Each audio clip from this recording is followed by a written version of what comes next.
તો આપ જુઓ ભક્તોનો જમાવડો ધીમે ધીમે વધી રહ્યો છે। આગળ ભક્તો રાહ જોઈને બેઠા છે કે ક્યારે રથ આગળ વધે અને ભગવાનના દર્શન, ભગવાનની એક ઝલક અમને મળે। હાલ તો એક બાદ એક ટ્રક આગળ વધી રહી છે। આ અલગ અલગ ટેબ્લોસ તૈયાર કરવામાં આવ્યા છે અને તેની સંખ્યા પણ 101 જેટલી છે। જી હા, 18 ગજરાજો પછી 101 જેટલા આ જે ટેબ્લોસ છે જે વિવિધ થીમ પર તૈયાર કરવામાં આવ્યા છે તે આગળ વધશે।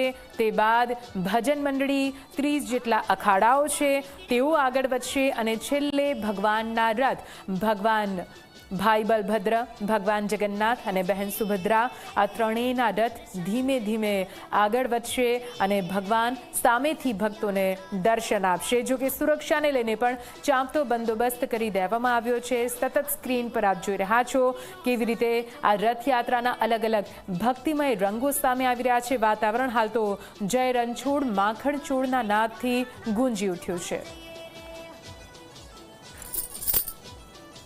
આજે ભગવાન જગન્નાથજીની 149મી રથયાત્રા, જે રથયાત્રામાં દર વર્ષે એક ગજરાજ સાથે એક ટેબ્લો, અખાડા, એ ભજન મંડળી વિશેષ આકર્ષણ જમાવતા હોય છે, ત્યારે આ વર્ષે પણ એ અલગ અલગ ટેબ્લો, એ 100થી વધારે ટેબ્લો જે છે એ આ રથયાત્રામાં એ જોડાવાનું આયોજન કરવામાં આવ્યું છે। મારી પાછળ એ ટેબ્લોના દ્રશ્યો જોઈ શકાય છે। અલગ અલગ 1 નંબર, 2 નંબર, 3 નંબર, 4 નંબર, આ જે ટેબ્લો જે છે એ અહીંયા આવી ચૂક્યા છે અને ધીમે ધીમે અન્ય ટેબ્લો પણ અહીંયા આવી રહ્યા છે। અલગ અલગ સંસ્કૃતિની ઝાંખી સાથે એ પ્રસાદીવાળા એ ટેબ્લો સાથે ભજન મંડળી પણ આ ટેબ્લોની અંદર સવાર થઈને એ રથયાત્રામાં જોડાશે અને એ વિશેષ આકર્ષણ અહીંયા જમાવશે। સાથે એ સામાજિક સંદેશા આપવાની વાત હોય કે પછી અન્ય એ સૂત્રો લોકો સુધી પહોંચાડવાની વાત હોય, એ પણ આ ટેબ્લો થકી એ રથયાત્રામાં જોવા મળશે। ત્યારે આ ટેબ્લોમાં જે લોકો જોડાયા છે તેમની સાથે આપણે વાત કરીશું। તેઓ કેટલા વર્ષથી આ રથયાત્રામાં આવી રહ્યા છે અને તેઓ આજના દિવસે શું કહેવા માંગી રહ્યા છે। પહેલાં તો આપ જણાવો, આ કેટલા વર્ષથી આપ અહીંયા આવો છો? ટેબ્લો કેટલા વર્ષથી છે? ભગવાન જગન્નાથની કૃપાથી આ વર્ષે અમે સૌથી પ્રથમવાર ઘાટલોડિયા યુવક મંડળ દ્વારા ટ્રક લઈને સુશોભિત કરીને અમે અહીંયા પહેલી જ વાર નગરચર્યાએ ભગવાન જગન્નાથની સાથે અમે નીકળ્યા છીએ અને ભગવાન જગન્નાથ જ્યારે આ નગરચર્યાએ નીકળતા હોય, ભક્તોને દર્શન આપવા નીકળતા હોય સામેથી, તો મારી ભગવાન જગન્નાથને પ્રાર્થના છે કે આ વખતે વરસાદ ઘણો જ લેટ થયો છે, તો ભગવાન જગન્નાથ આપણા ઉપર કૃપા કરે અને વરસાદ વરસાવી સૌ નાગરિકો ઉપર કૃપા કરે એવી મારી ભગવાન જગન્નાથને પ્રાર્થના છે। કેટલા વર્ષોથી તમે આ વિચારતા હતા કે આવી રીતે તમે આમાં જોડાશો અને પ્રથમ વખત આ વર્ષે જોડાયા? હું છેલ્લા 20 વર્ષથી પ્રયત્ન કરતો હતો કે હું રથયાત્રાની અંદર મારો પોતાની ટ્રક લઈને નીકળું મારા યુવક મંડળની। અત્યાર સુધીમાં મેં એક પણ રથયાત્રાના દર્શન નથી કર્યા, એવું બન્યું નથી। રથયાત્રામાં જ્યારે કોરોના વખતે બી જ્યારે બંધી હતી તો મેં એક ઘરમાંથી સંતાઈ નગર ભગવાન જગન્નાથના રથ દર્શન કર્યા હતા, બરાબર। આ 20 વર્ષથી મારી જે આ ઈચ્છા હતી આ વખતે ભગવાન જગન્નાથે મારી પૂર્ણ કરી। થીમ શું છે?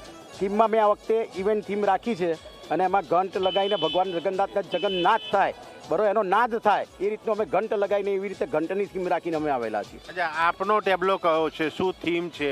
કેટલા વર્ષથી આપ આ રથયાત્રામાં જોડાવ છો? છેલ્લા 60 વર્ષથી અમારા શ્રી વારાઈ માતા મિત્ર મંડળ દ્વારા ટ્રકનું આયોજન કરવામાં આવે છે।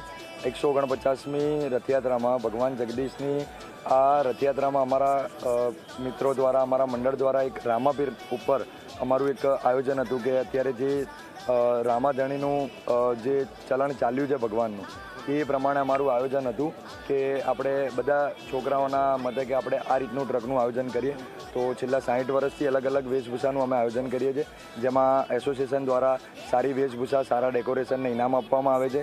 ક્રાઇમ બ્રાન્ચ દ્વારા પણ સારા અને વહેલા તકે જે ટ્રકો લાવે છે તેમને કંઈક ને કંઈક અવનવું કંઈક વસ્તુ એ લોકો દ્વારા ગિફ્ટ અથવા તો કંઈક ઇનામ આપવામાં આવે છે અને આ અમારું 60 ઉપરમું વર્ષ છે। શું લઈને આવ્યા છો તમે? અમે પ્રસાદીમાં મગ, જાંબુ, કાકડી અને કેરીનો પ્રસાદ દર વર્ષે કરતા આવીએ છીએ, જેમાં આશરે 18 સુધી 2000 કિલો પ્રસાદ અમે ટ્રકમાં લાવીએ છીએ ભક્તો માટે। એટલે આ રીતે અલગ અલગ લોકો જે છે એ રથયાત્રામાં જોડાઈને એ ભગવાનના નગરચર્યાએ નીકળવાના, એ દર્શન લાવવા લેવાના, એ લાભ લેવામાં જે છે લોકો જોડાયા છે અને આ જય જગન્નાથ, જય રણછોડ માખણ ચોરના નારા પણ અહીંયા લાગી રહ્યા છે। અને આ જ રીતે અમદાવાદ શહેર જે છે તે આજે આ જય રણછોડ માખણ ચોરના નારા સાથે એ ગુંજી ઉઠશે અને એ સમય દરમિયાન રથમાં સવાર ભગવાન લોકોને દર્શન આપશે। કેમેરામેન તુષાર સાથે દર્શન રાવલ, ઝી મીડિયા, અમદાવાદ।